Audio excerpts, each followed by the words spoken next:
The most difficult and complex job is to adjust the mold. Yeah, the mold. And here we have we're adjusting the mold. The mold is suitable for this black spout, and we have adjusted the time, pressure, and temperature.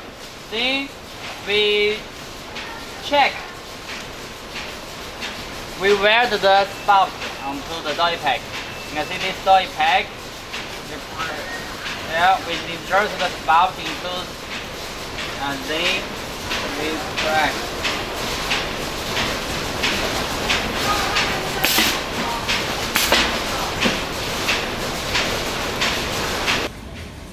We have welded the black spout onto the aluminum foil doypack, and we need to check the welded place is smooth and solid, heat sealed with the spout.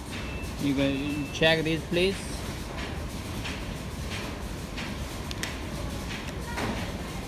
Check this, please.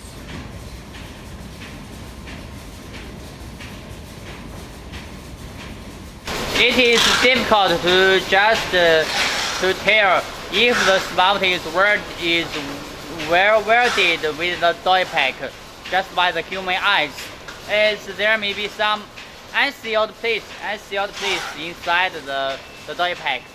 So we need to perform pressure test of this doypack to check if it is well sealed. Usually we fill the doypack with water and to apply a certain pressure and check if the doypack breaks.